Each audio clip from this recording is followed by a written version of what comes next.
So I'm Justin, a professor at the University of Kentucky. I'm a department chair there. I'm also a faculty director of the Center for Next Generation Leadership, and we've got a few Next Gen team members that are in the room. So hey to the Next Gen team, Susan and Laura and Karen, I know are all in here. And so some pictures, there's some various Next Gen events, running academic programs. The Next Gen team is over there in the left-hand corner, which we need to get new pictures, Laura and Susan, right? Like we need to expand our picture set. And then that's my family there on a train over the holidays. So I guess we'll have to do that coming up again soon. Cool. All right, thanks. So my name is Benjamin Sheridan. I'm the co-founder and director of a consultancy company called 407 Learning. I'm also a PhD candidate at the University of Kentucky, and that's how I met Dr. Bathen, or Justin, as I like to call him, way back. I think it was 7 years ago when I started the program. It's like, college, best 7 years of my life. Hopefully we'll be done by the end of this year. I'm also a What School Could Be fellow, which is another reason why I'm involved in this. I have been an educator for over 20 years, and for 17 of those 20 years, I've actually lived and worked overseas. And I currently live and work in Bangkok. Here's a quick pic of my family. I have two boys, but one's in high school, one's in middle school. And my wife also works in education, and she is a social emotional counselor, and her focus is actually early years. All right. So let me tell you a little bit about the format for today's session. So as I mentioned earlier, this is a participatory format. So we want to hear from you, but we don't want to hear from you when it's not appropriate. So please keep your mics muted. And I know almost everybody muted their mics. So thank you so much. We don't want to hear dogs barking or babies crying, etc. Feel free to leave your cameras on. Be mindful of what is in the background. Even though it's sort of funny for us, this is recorded. So we don't want any inappropriate things and embarrassing things happening. So there are two of us running this session. So Justin and I, when I'm talking, Justin's going to be monitoring the chat and helping with any support issues. When Justin's talking, I'll be doing the same. So also use your reactions. If you hear something you like or you want to give someone a shout out, do so. We're just going to say, please be respectful and supportive. All right. So we're going to ask people to dialogue, share thoughts, and share thinking. So we want to take the yes and approach. We're going to be sharing a bunch of resources with you, and anything that we share with you today, anything we talk about, please share and share alike. And finally, there will be this is one of two 90-minute sessions. So we have our next session coming on Thursday. And so a little bit more about what we're sort of expecting from everybody. This is we're dipping our toe into the science of learning. It's a very short 2 90-minute sessions. But more important than the content that we are going to be talking about today is how it relates to you and in your context. All right. So we love this idea of, Andy Hargraves always says research informed, not research driven. So we want to use this research to inform our practice. But in order to understand our practices, we need to engage in dialogue together. So how we leverage this research, how we utilize this research, how we synthesize this research is more important, I think, than the research itself. It's how we use this as a community of educators. So what we take away from this, hopefully, will be enriched and emboldened by the discussions that we have in this session and in the next session. All right. Anything to add onto that, Justin, before we move ahead? No, sounds lovely. Let's roll. All right. So today's flow, we're going to jump in and sort of have an icebreaker activity, and then we're going to share some resources and sort of start putting things together. Then we're going to dive into some content, and we're going to start getting into the nitty-gritty. Then we're going to jump into an activity where we're going to put you into breakouts and hopefully get some good discussions going. Then we're going to dive back into some content. Then we're going to jump back into an activity. And then we're going to sort of come together as a group and sort of try and surface some understandings and surface some of our thinking at this time. Like I said before, our thinking is probably the most important thing we want to get out of this sprint. We want to understand how and why you're thinking certain things. All right. All right, so we want to know who's in the room. So grab your phone real quick, and we're going to zap this QR code. Actually, I'm going to jump over. I'm going to come out of this and jump over here, and you should still the same QR code. Oh, let me do this. There you go.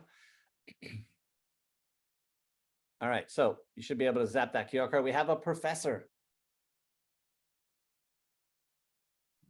It's me. Oh, good. We have an There we go. innovative Yay. learning coach. We have a director. We have a school administrator. Excellent, excellent. Keep it coming. I think we know like diverse teams are the strongest teams. And so teacher librarian, innovative specialist. Good. We got a lot of innovators here. Consultant, fifth grade teacher, consultant, PBL coach, team leader, engagement coach. Wow, that's a cool job. DL specialist. These are cool. All right. Okay. And so I think, okay, we got more people coming in here. Yeah, I'm admitting them as they come in.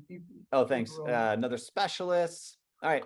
And so this is great, Justin, because this is exactly what we had hoped for when we actually designed this sprint. These are the types of people we want to get in the room together, because we want to hear the voices from people in all different areas of education, both inside and outside of schools, at different levels within schools, at different levels within districts, etc. So I'm really glad to see we have all this diversity joining us, diverse in position, because I think this will help enrich in our conversations as we move through this sprint. All right, next, I'm going to share a resource with you. And this Padlet is, you'll see on here is another QR code. So if you want to zap that QR code, it'll bring that Padlet up, as well as the bit.ly there. Justin, is there a chance, can you drop the Padlet link into the chat for those of our friends? Yeah, you're on it. All right. Yeah, cool. It's like we've done this before. Exactly. All right. So this Padlet will be our home base sort of for this sprint. So this will have all of our resources. We're going to ask you to add stuff to this Padlet over the course of the sprint. So right now it looks pretty full, but by the time we're done, it's going to be mega full. All right. And so you'll see we got a bunch of different stuff, but zap that QR code, jump on the Padlet, and we want to hear from everybody. We actually want to know who you are. If you look in column 1, you'll see icebreaker for day 1. Just go down to the bottom and click this plus, right? Share your name, what you teach or do, where you're from, and what is your favorite memory as a teacher. And if you're not a teacher, what is your favorite memory as a student? And if you want to get fancy, you can go ahead and upload a selfie. So if you see, I just did this right here. I put my Twitter handle if you want to follow me on Twitter. I live in Bangkok, Thailand. I'm a professional learning consultant. That sounds funny. It's like I'm a professional and then learning consultant, but I'm a professional learning consultant. My favorite memory as a teacher is actually teaching my son kindergarten. I think to me, that was sort of like the highlight of my educational career. It's pretty cool when you get to teach your son how to read. Pretty cool. And I just uploaded a selfie from an event I was running in Malaysia last week. So please jump on that Padlet, add your info. And if you'd like to, you can put your Twitter handle or your email address or whatever. This is going to be available to us going forward. The Padlet will remain. And oftentimes when I'm in a session like this, I'll hear somebody say something and I'm like, wow, I really need to connect with that person. What they said was amazing. Or sometimes if I didn't write it down, I go, you know, they said something amazing. I just can't remember exactly what it was. So I'll follow up with them afterward. And this is a great way to actually find that. All right. We'll give everybody a second here to do that. I'm going to come off share for a sec. While everybody's doing that, you can tell now that I see everybody's face, I can see everybody's working. They have the typing face.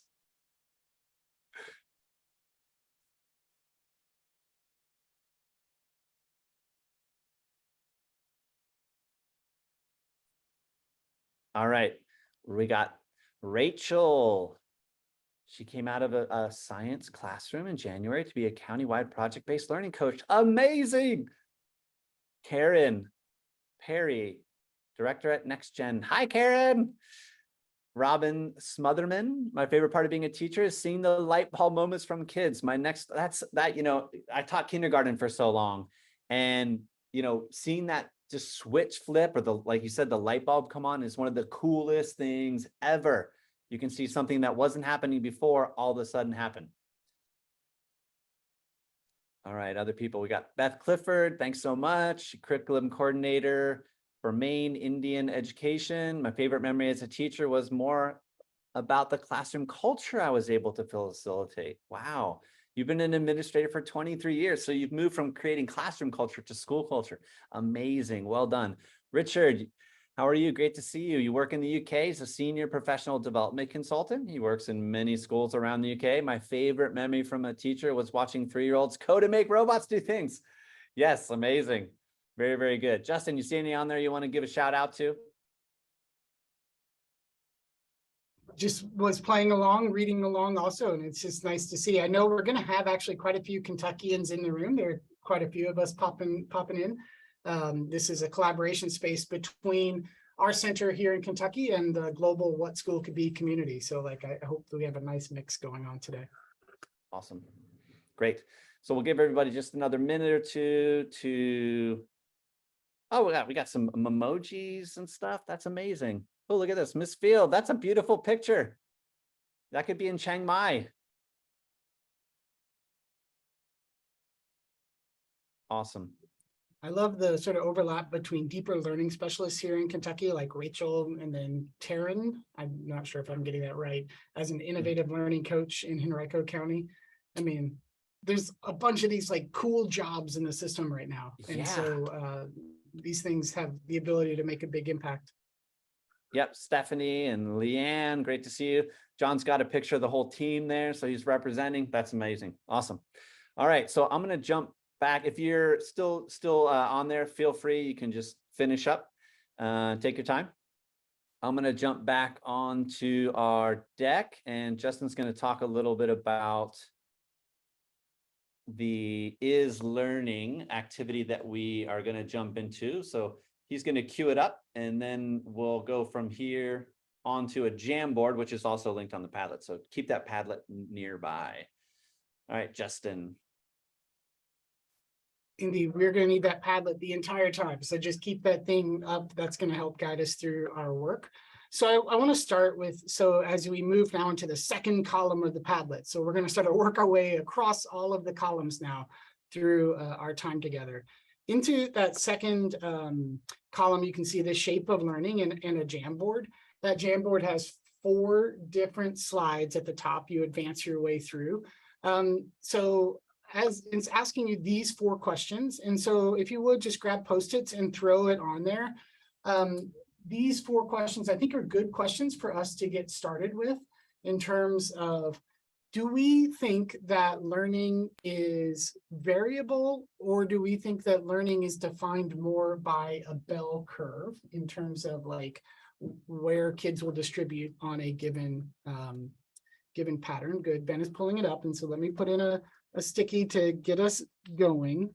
Cool. So as you're doing that, just let me explain here. If you have not used Jamboard, hop on there on the left-hand side. You'll see a little menu here, and you can, if you click and hold, you'll notice that you can change the colors, you can change the pens, you can erase, and then Justin's talking about grabbing a sticky note. You can just click on this sticky note, and it'll pop this out. Choose your color, type in whatever you want, or type your name in, and then place it on there. Go ahead. Sorry, Justin. Yeah, no worries. So you can just use your name just to put something on the sticky. Or you can sort of say, put a resource, whatever you want to put. Thanks, Janelle. And so, I put mine over here, but that was, I don't know, right? What I'm curious about is learning, and we're going to do a few of these because I sort of want to see where everyone is at. Do we think learning, so consider it like a geographic map. If you feel that learning is more variable, then put your sticky over towards the right-hand side. If you feel that learning is something defined by a bell curve, more to the left.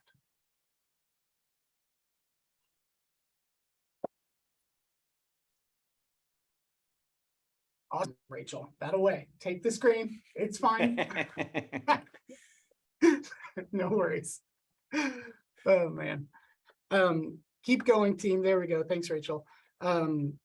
So thanks, CJ. Excellent. So yeah, just throw up there where sort of pushing that thing in the direction you think it is. All right, and then I'm going to move to the next one. Lots of people are done with that one. So is learning something that is defined more by your genes, or is learning something that is defined more by context and opportunity? And I'm not saying there's no, this is not a quiz. This is just sort of feeling it out in the room, right? Like these are sort of some of the fundamental questions that live in this space of the science of learning. And so we're just feeling out these questions to get a sense of like, how do we feel about this?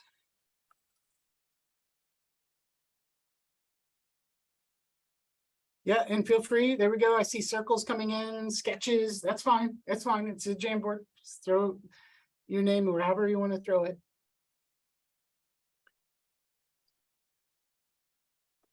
Oh, okay, let me throw the link.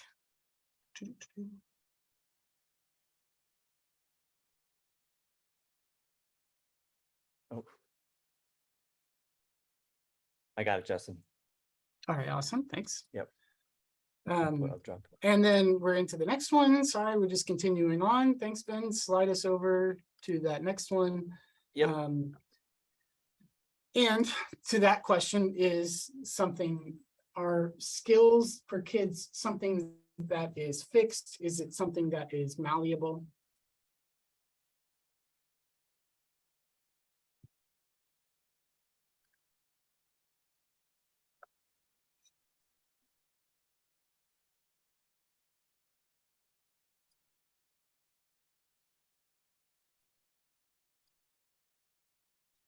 All right, and then if you slide to that last one, the last one, and just number 4 there, is talent scarce or is talent plentiful?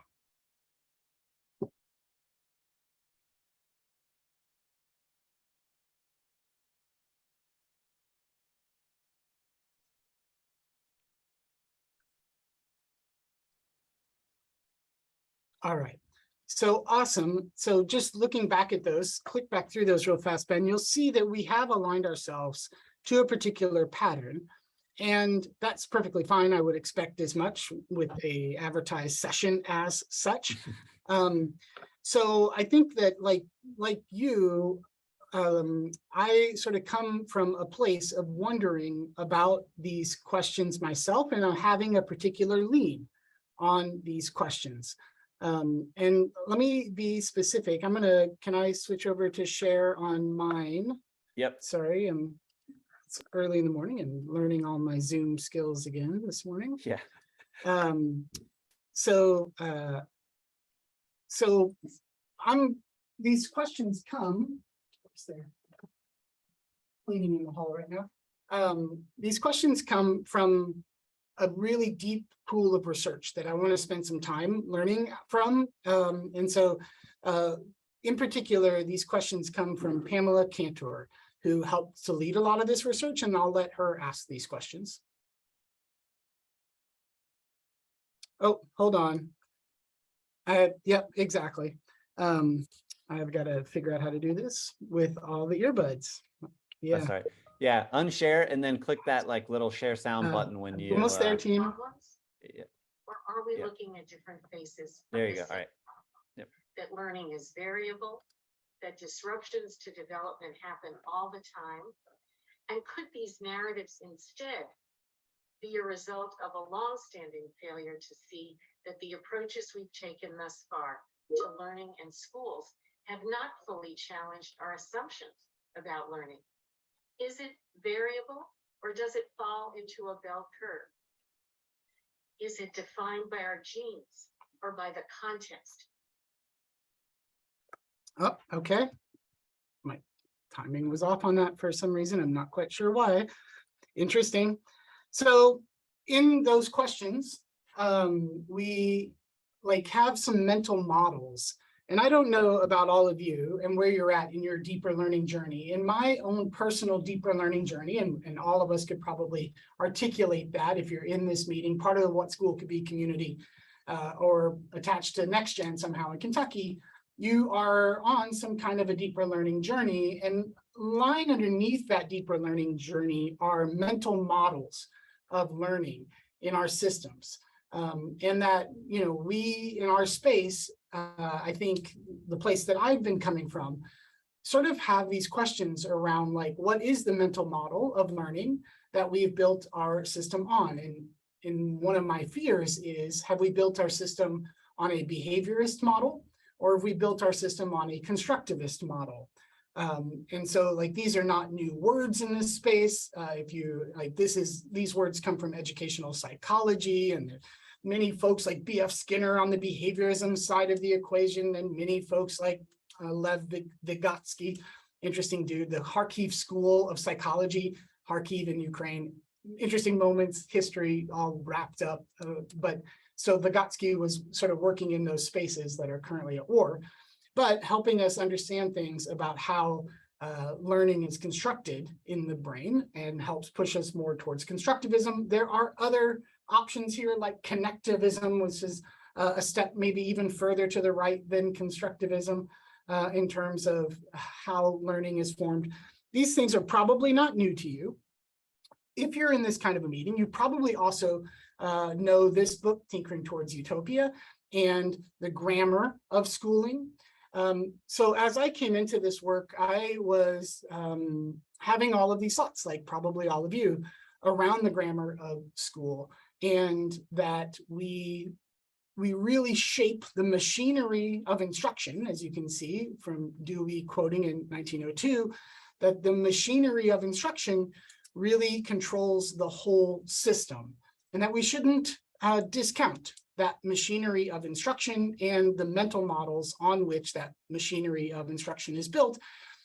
Find it funny, in 1902, you know, they were having this exact same debate with Dewey more on the constructivist progressive side of the equation, and many of his colleagues at Teachers College Columbia. We've got some Kentuckians in the room. I'm actually looking at it's our 100th anniversary as a College of Education here at UK this year. Woo, exciting.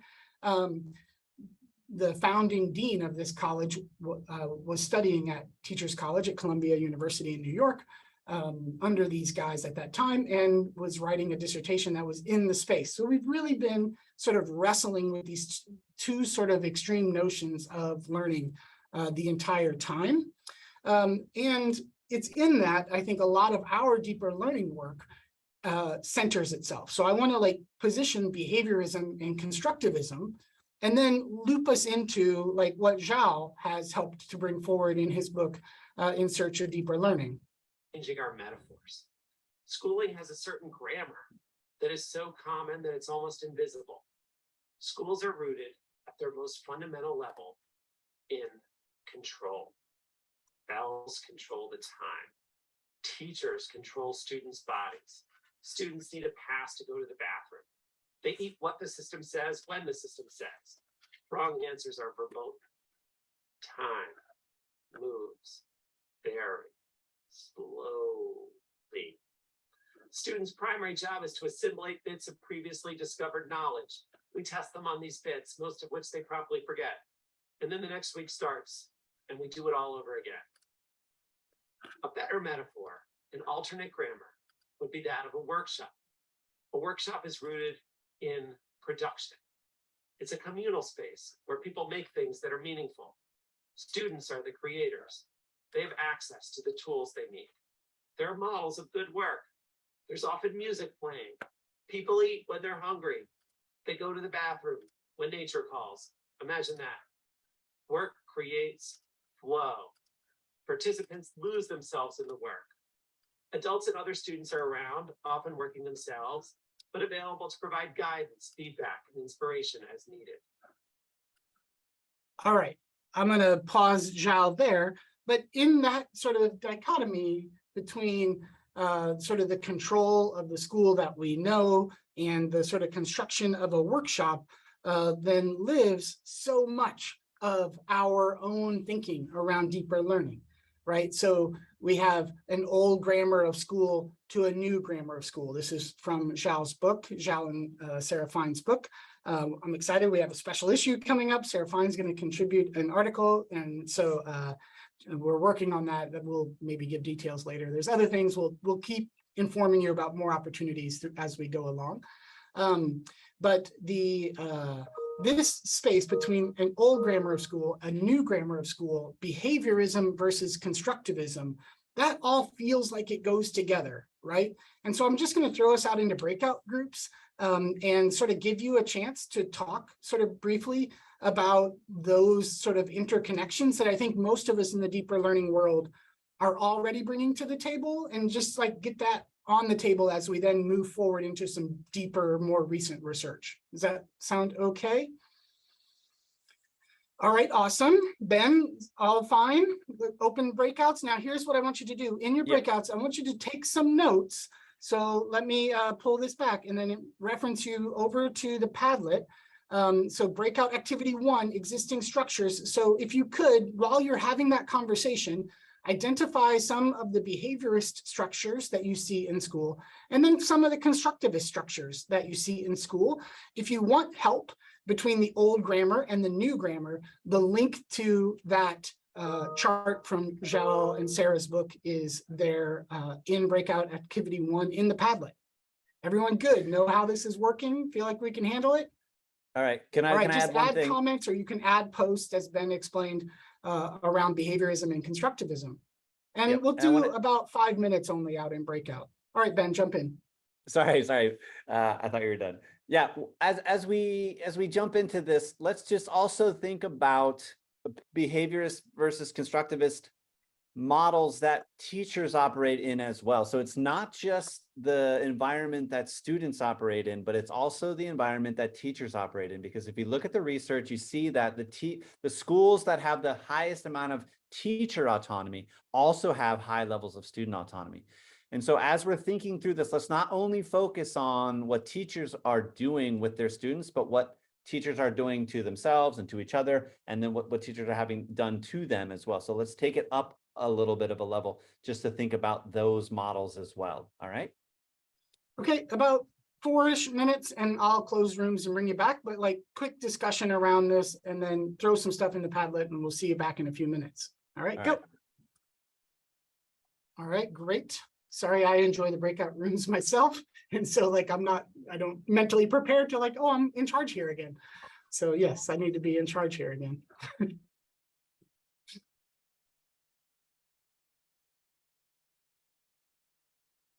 What did you guys talk about in your breakout room, Justin? What did you hear? I was bouncing around across several. But I think that the conversation, I love that grammar of schooling chart because it triggers so many great conversations that we know are there. And so I wind up using that chart a lot in my various PDs. Simply for this purpose, to like really start some conversation. What I heard, and I'm curious to what others are hearing, and there's quite a bit in the chat, in the Padlet, I mean, on behaviorists and constructivists. I heard a lot of discussion around time. I heard some discussion around adult learning. So like, let's just invite, like, who wants to throw out into the main space part of the conversation that you guys have? That's really cool. Share about what you wrote on the Padlet. Like, elaborate a bit. Yeah, we're all friends all over the world, but we're all in the same, trying to do There's no right or wrong. I mean, exactly. So like the whole point of this is actually like we said in the beginning, it's like we are interested in what people are thinking, because like when I heard like where people said they're hungry for more research to help give them the language needed to have to shift people's mindset or to move people in the direction towards deeper learning. And so I think in sharing our thinking, we are sort of synthesizing our own thoughts, but also we're sort of socially constructing knowledge. So your thinking is going to help somebody else on this call to help formulate their thinking, and they're going to listen to what you say and then give you back something.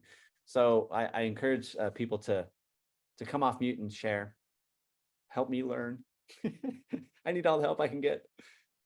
One of the things we talked about in our room was we started talking about the role of technology and the power and the potential of technology.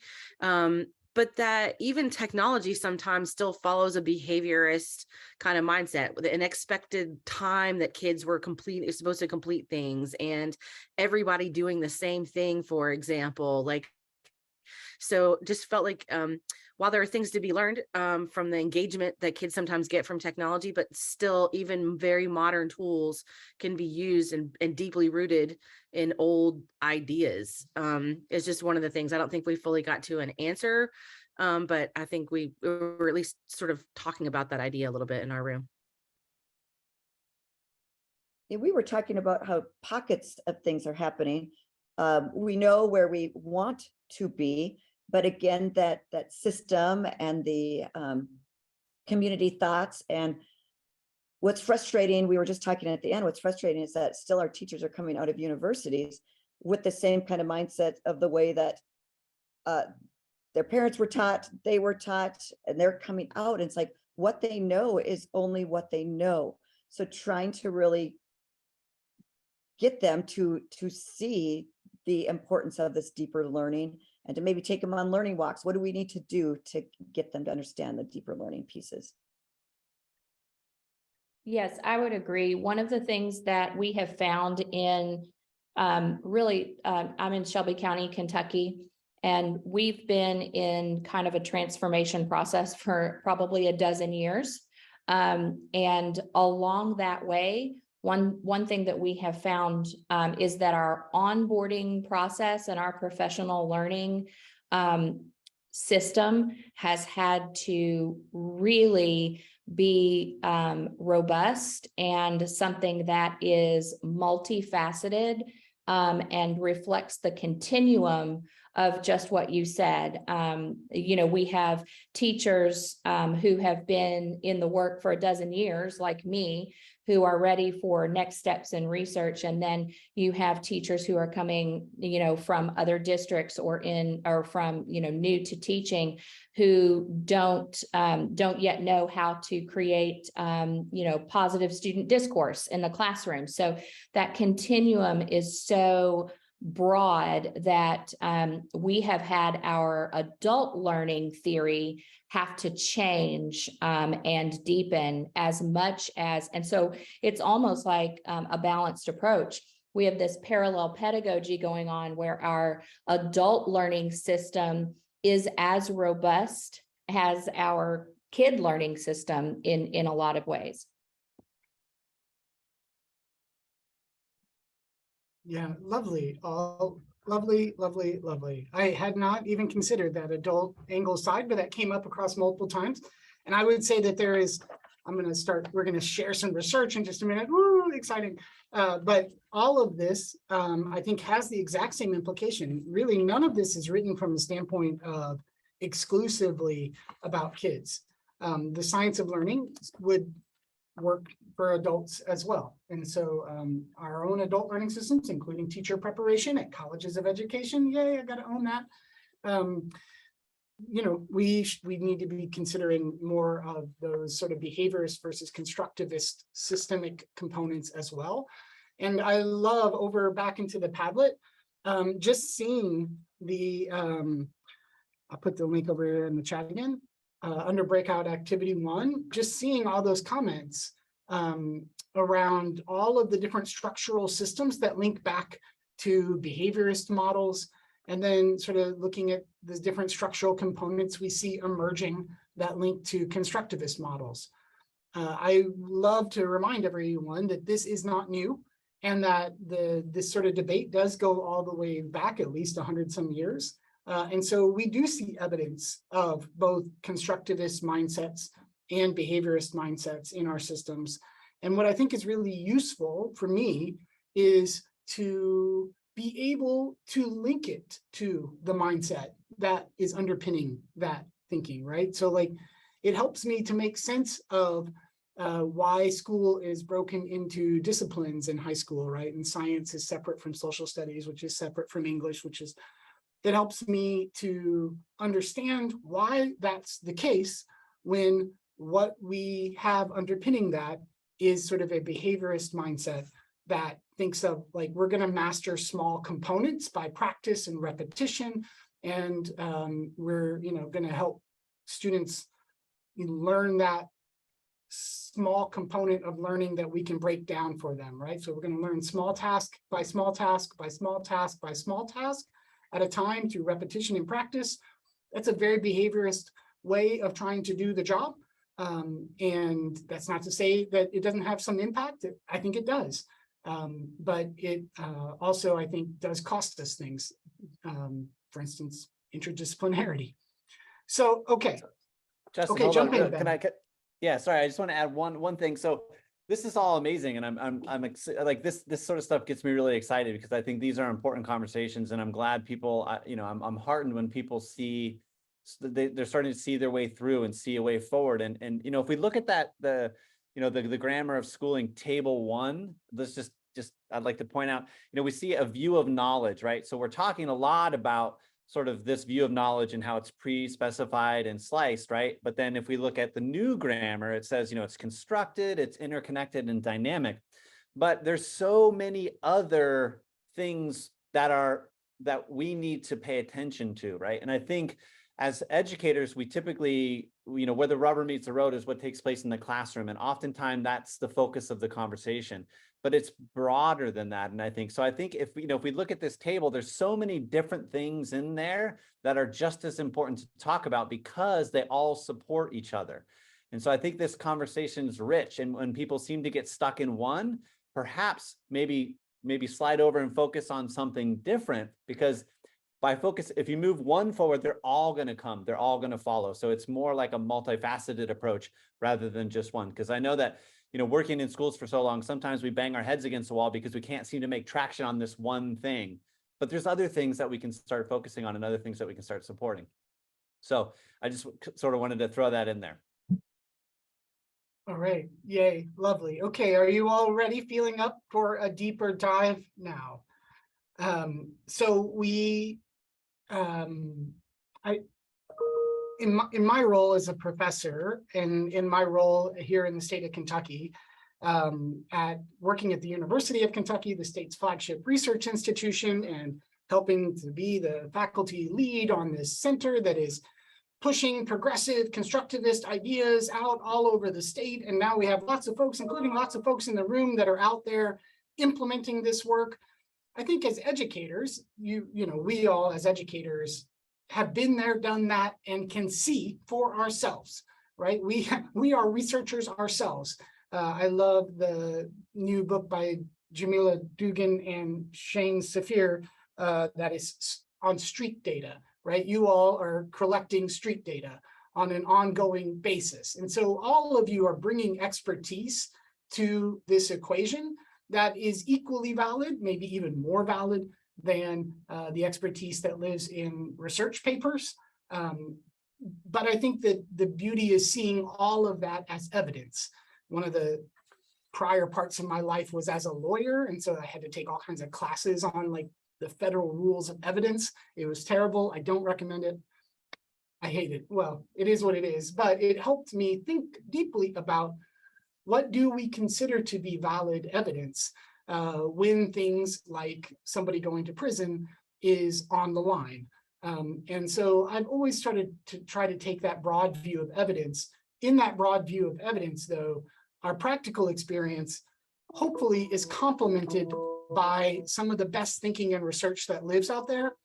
And so for me in particular, I felt called to really get deeper on it. And I've found an amazing resource that I mostly want to spend the next part of our time together sharing with all of you, and then encouraging you to check out on your own. So for me, I really was sort of faced with this. I was sort of faced with this question of what does the science of learning look like today? And because, it's fun to go back to Dewey and Vygotsky and Piaget and all of these different thinkers and that underlie this kind of work. But like, there's people doing this right now that are trying to understand what's going on and what are they bringing to the table that we should be considering as educational system leaders as we are out there actively trying to move learning forward for kids. So it's sort of that question that led me to a spectacular resource. So over in the Padlet, what I want you all to do is just actually pull up so research base. So see that line in our Padlet, and I'll put the link back over into the chat again, or Ben, maybe you can, to the Padlet. Just pop open that first link under research base. Yep, I got it. Okay, awesome. So a page like this will load. So everything else we're going to do for today in particular is coming from this research. This is the Science of Learning and Development Alliance. And this alliance, the reason I want you to load it on your computer is you can click around while I'm talking. Like, this is a site I want you to become familiar with, because this sort of is the kind of effort that we all hoped would happen, which is, could you put a really, really intelligent team around this question of the science of learning and have them sort of distill down for us the most important bits around the current science of learning that we should be considering in education today. And so this group did that job. So a group of researchers and team members came together, and we're going to meet sort of the lead researcher on the project in just a second. It was an entire alliance between different organizations that all sort of contributed. Quite a few funders came around this question. So there's Gates money and Chan Zuckerberg and a lot of sort of money behind this effort to try to like distill the research base. And then what we're going to spend some time doing, of course, is taking a look at the research. So inside of this, there are science findings. That's what we're going to spend some time on yet today. When we get back together on Thursday, we're going to move toward design principles and other resources and like, the other component parts. But just for today, we're going to spend some time with the science. And so inside of the science, there is a bunch of papers. I actually have them all printed right here in front of me. You're welcome to do that and print out all of these scientific papers and read them yourselves. They're all linked up there on the site. And so like, I'm just giving you deep background on like, where is all of this coming from my side. So here are some of the titles of those various papers that are behind this work. You'll see the big one there is the one we're going to spend more time with. It's sort of the flagship paper in this series. But these are the papers all in this Journal of Applied Developmental Science that are sort of the distillation effort of the current science of learning. So we'll take a look in just a second. And I want to remind you real fast, like we're trying to make all of this available as much as we can in as many different formats. And so in the Padlet, as you scroll down, you'll see there is the research papers all linked here. So if it would do my heart great as a professor if you opened the research paper and read it, but there's also like executive summaries and stuff too. So feel free. We'll take more of a look at executive summaries today. Okay, so everyone knows where we're at. They kick off that sort of flagship paper with this statement, which I find to be really accurate for our task.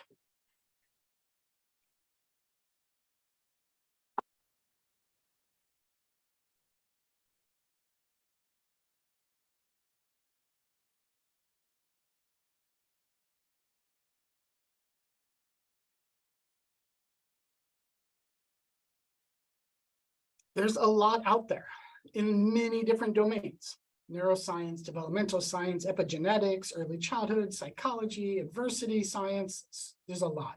And it's hard. You can't be an expert simultaneously in all of those things.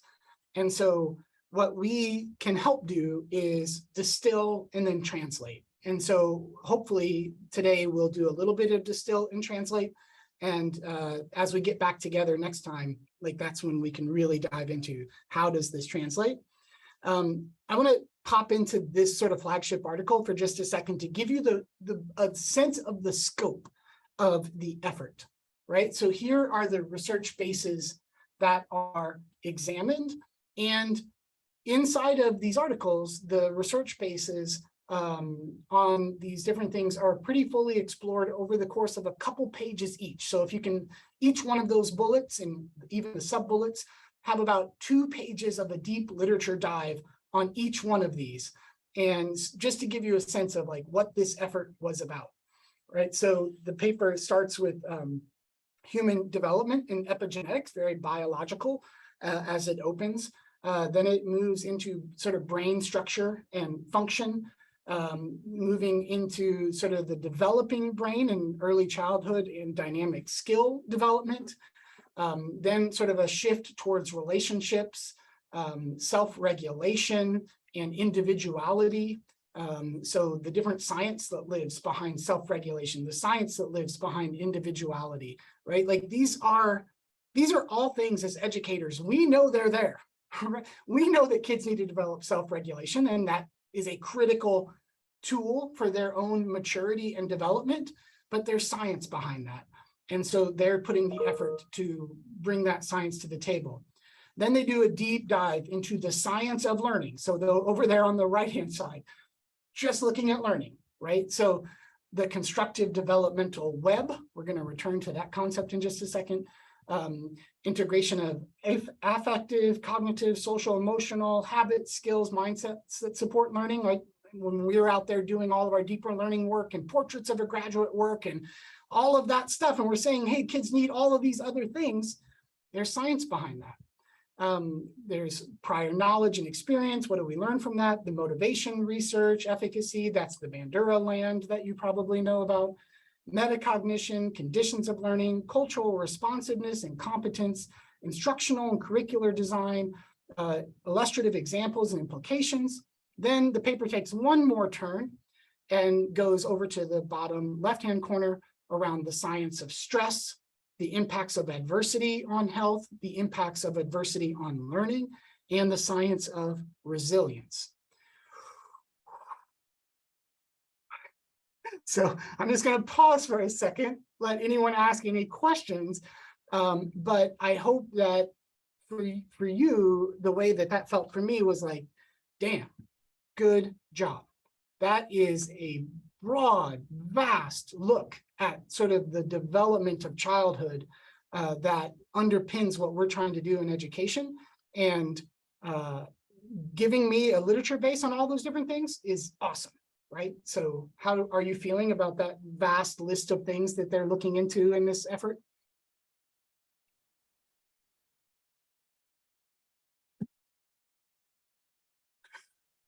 It's a lot. It's a lot. I know. I'm sorry. Yeah, we got thumbs up. I mean, everyone's probably like, it is like 8:30 a.m. or whatever.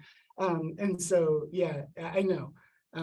But what I love is that these papers, this is the paper right here, is doing all of that work to distill down our best understanding about all of those things. And then even more importantly for us though, is what are we going to do with all that knowledge, right? So that's of course where we want to get to as a team of educators and doers and leaders. But before we get into like, let's go build things, it's nice to know the breadth of the effort that some scholars are putting into understanding all of these different things and how they relate to one another. All right, let me distill then into sort of 5 big categories of sort of lessons that they feel like emerged out of this thing. And then we'll get back into activity shortly.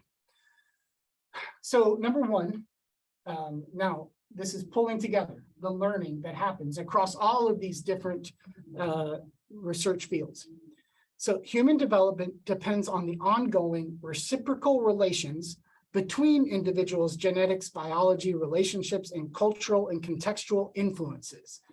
There's a lot going on, and it's complicated, and we should embrace that complexity and not necessarily try to distill it down as much as we want to do between a behaviorist mindset or a constructivist mindset. And like, there's a lot happening, and it's worth seeing that a lot is happening.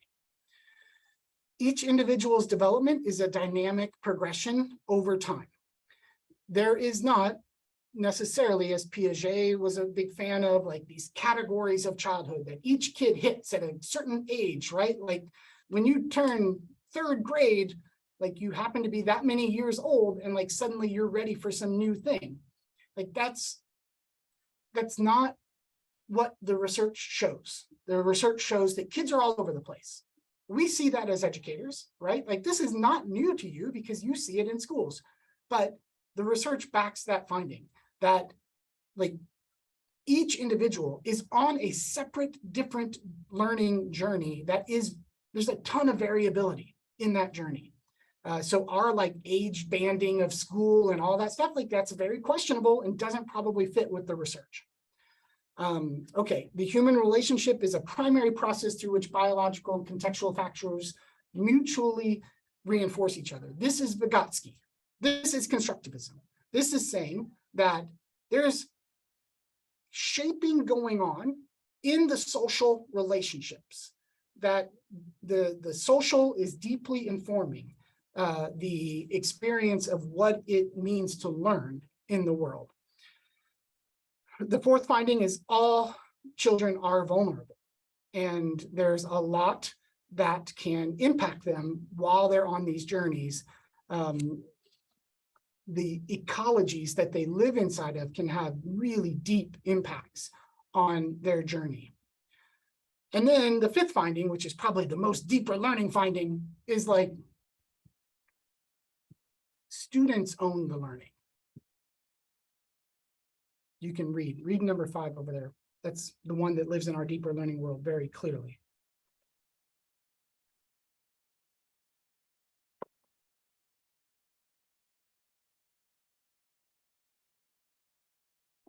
Right, like that is the research deeply supports that each child is shaping their own learning, and that there's a lot of variability in that learning, and that we should be responsive to the personal nature of that and create learning environments where kids are shaping their own journey.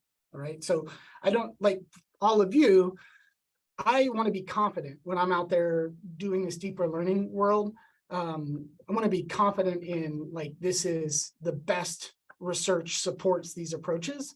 And that kind of a finding gives me confidence to say, we need to think about our school structures differently. The research sort of demands it. Let me then, okay, I've been talking. I'll let the actual authors in a beautifully produced Edutopia video do a bit of talking. We'll do this for about 3 minutes and then we'll get into activity. Okay. The Science of Learning and Development Initiative came together to answer a question.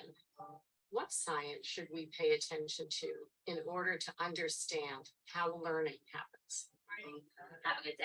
The science of learning and development is really an attempt to synthesize a huge body of knowledge that's accumulated over many, many years from the learning sciences, from psychology and anthropology and brain science, and put all of that together and understand how people, in fact, develop and what else, and how they learn.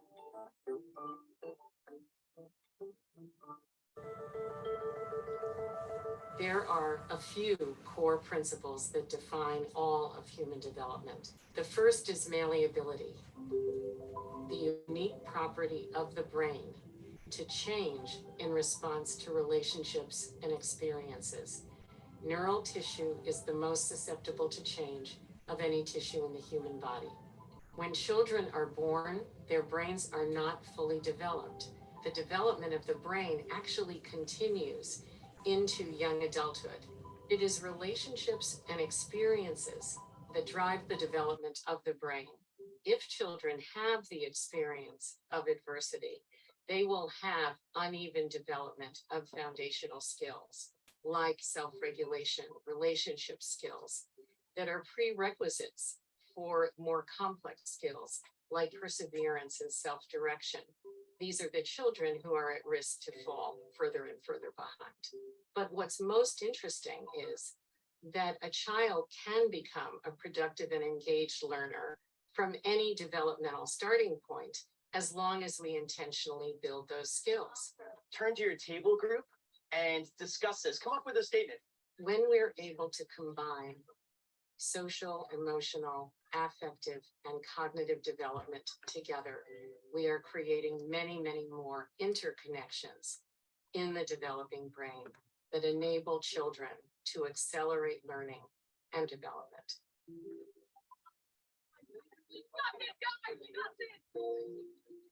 As educators, we have an extraordinary opportunity to shape the developing brains of children and to create that kind of stimulus that drives the integration of the brain. Life isn't all about going at it alone. We're up there to support you when you don't necessarily have the skills or tools that you need. The science of learning and development tells us that school needs to organize for strong relationships. Thank you, baby. When a strong relationship exists with a teacher, with a mentor, with an advisor, with a school administrator, it actually can reverse the effects of adverse experiences. Children are amazingly resilient if they get that opportunity for attachment, for comfort, and for problem solving with a caring adult.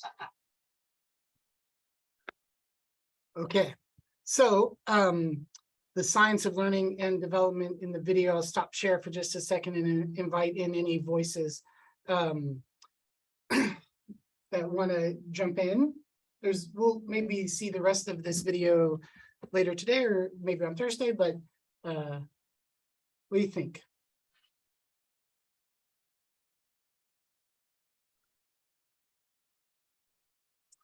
Put the video over in the Padlet, use it again all the time, right? Like this is relationships and experiences. Just keep repeating it. Relationships and experiences. Those two component parts are so foundational to learning that if we as educators put those two things sort of front and center constantly, relationships and experiences, we will find our way to the kind of learning designs that probably will work well for kids learning. So for me, that's been really, really powerful. And then you can unpack relationships and experiences. We'll do that in just a second, but like other thoughts on like boiling it down to that level of simplicity?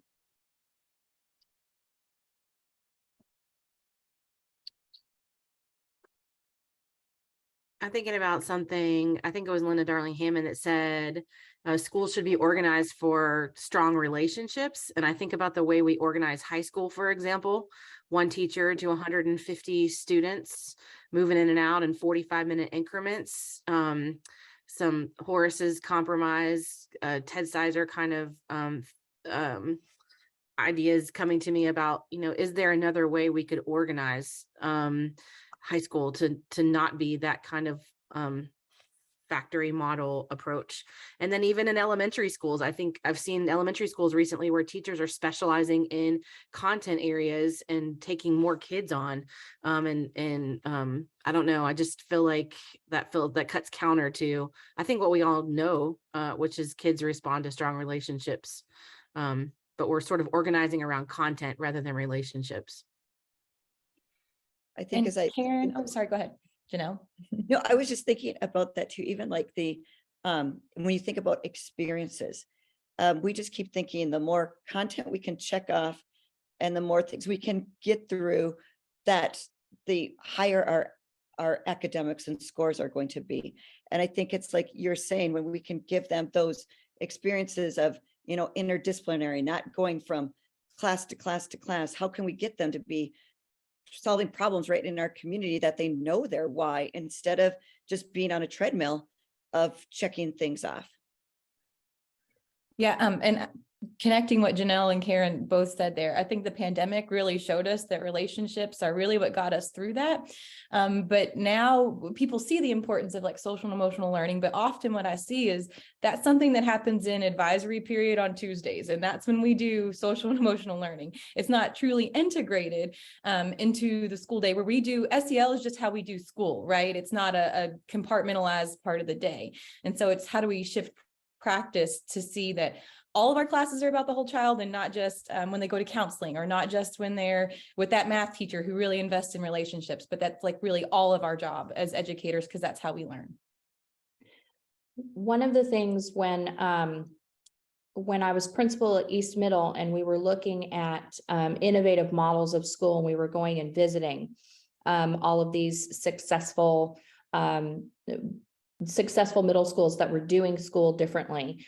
The one thing that I came away with was strong and purposeful advisory structures. That was the commonality that I saw. You know, the way that they attacked courses was a variety of ways. It was thematic, it was PBL, it was, you know, experiential learning. Though all of those things could be, you know, very different. But one thing that was consistent was the idea that advisory and what is built in an advisory does do exactly what you just said, Rachel, is to spiral out into, this is just the way that we do school here in this building, in this district, in this state, whatever, you know, whatever context you want to say.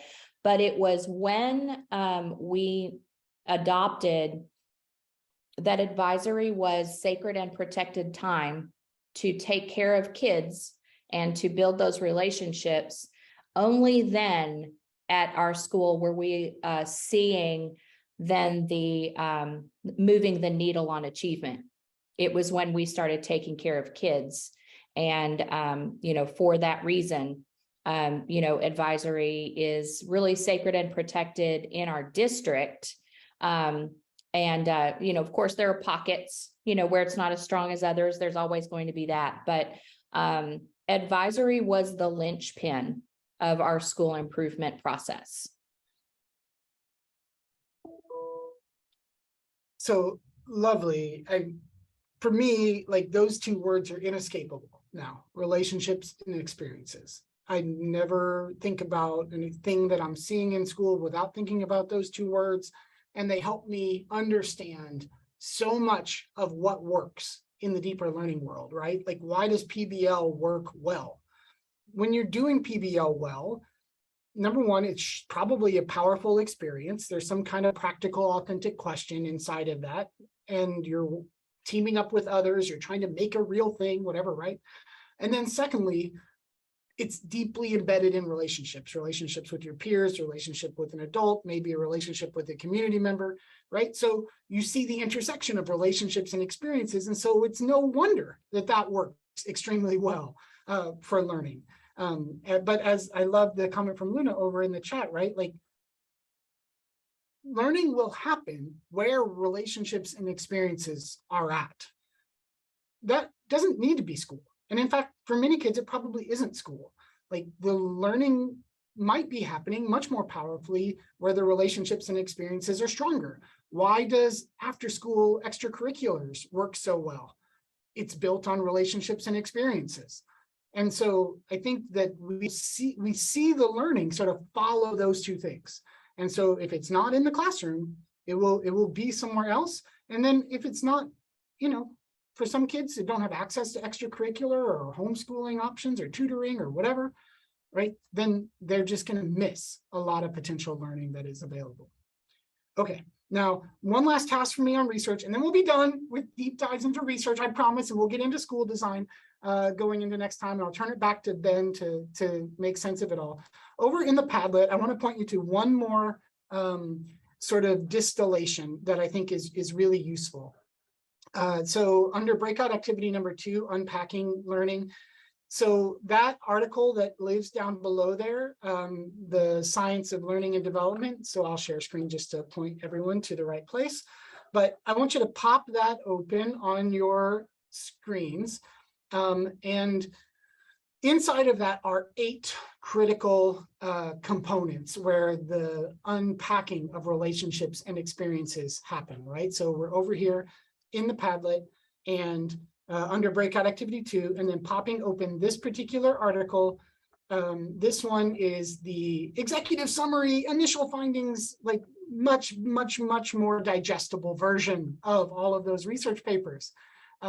Inside of these, though, are this breakdown that lives here, where they are breaking down this concept of relationships and experiences into these different sort of core understandings that live inside of them: potential, malleability, individuality, context, right? There's your constructivism, relationships, integration, continuum, and meaning making, and then breaks out underneath of each of those sort of like the sort of fundamental learning that lives inside of that in a small little package, right? So what I would encourage you all to do, I think for next time, is to minimally take a look at that component part. Like you don't have to do what I was doing and reading, you don't have to go through all of those research articles to get sort of the core findings from the research in this particular article that sort of breaks that down. And then I find that to be really useful as a way to, like, as I think about deeper learning experiences, why are they so powerful? Well, it's letting kids express individuality. It's helping to integrate the different component parts of knowledge. It's letting them progress on their own continuum in their own journey. And great PBL also has a lot of meaning making inside of it, a lot of time for reflection, a lot of time for unpacking what worked and what didn't work, right? This is where Dewey comes back in and screams at you, like, if you didn't sort of reflect and come back around to what worked and what didn't work, then you didn't really learn. So as we see our system, we can sort of link our system to these different component parts of the science of learning and help us make sense of it all. So last one from me, and then Ben, back over to you to help us pull us back together. As I entered this journey, I thought of behaviorism and constructivism, right? Like, these are two separate ways of seeing the world, and it's either one or it's the other. And, like, we need to be on team constructivism because that's where all the cool kids are, and let's all go be over there. So I think we were partly right, having read all of this research. The researchers suggest a different way of thinking about it, a dynamic development systems theory, thinking of it as a constructive web. They really like those words, constructive web. And I think that that's useful for me personally too. There are many interlinked bioecological contexts that encompass an array of environments and social structures. Each one of those is a different part of that constructive web that is underpinning a kid's learning journey, and that thinking about that as sort of still letting us hold to that word constructivism, right? It's there.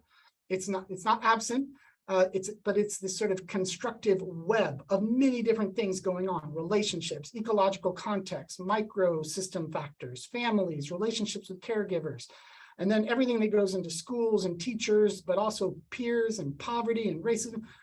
That is the sort of constructive web that helps us see what learning really looks like from the research standpoint.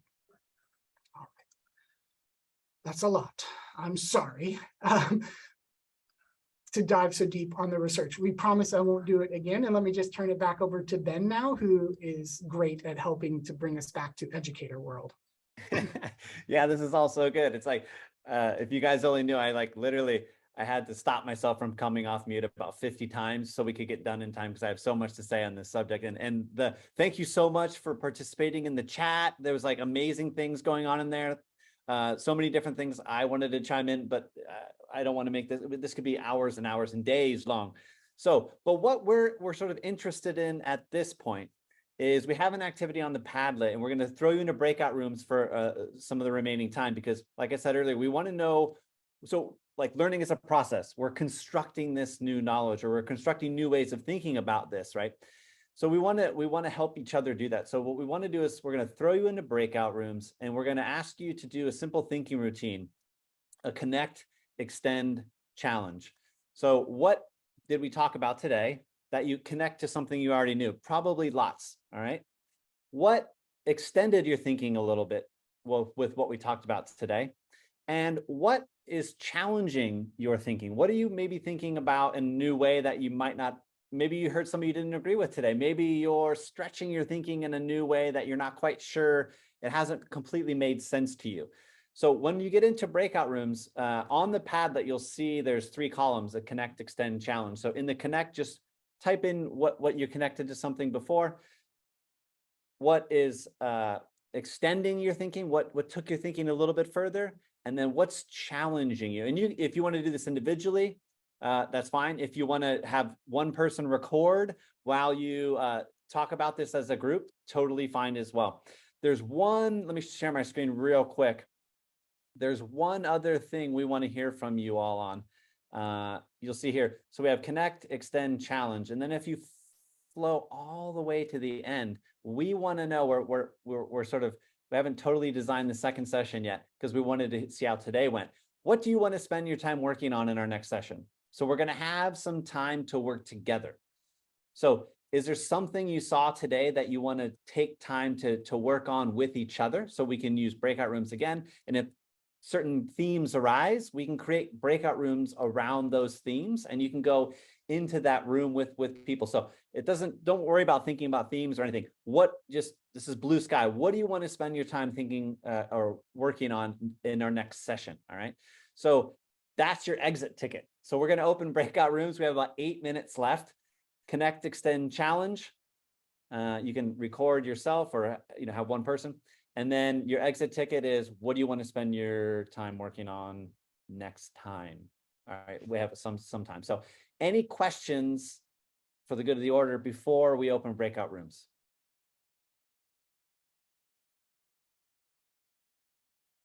Any questions about process? No, everybody's good. All right. All right, so we have about 8 minutes. I'm going to open breakout rooms and send you all.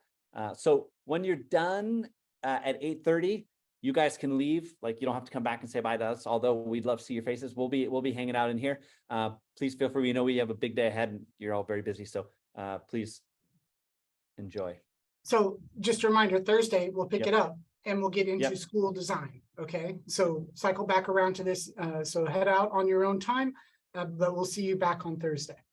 Thanks, Justin.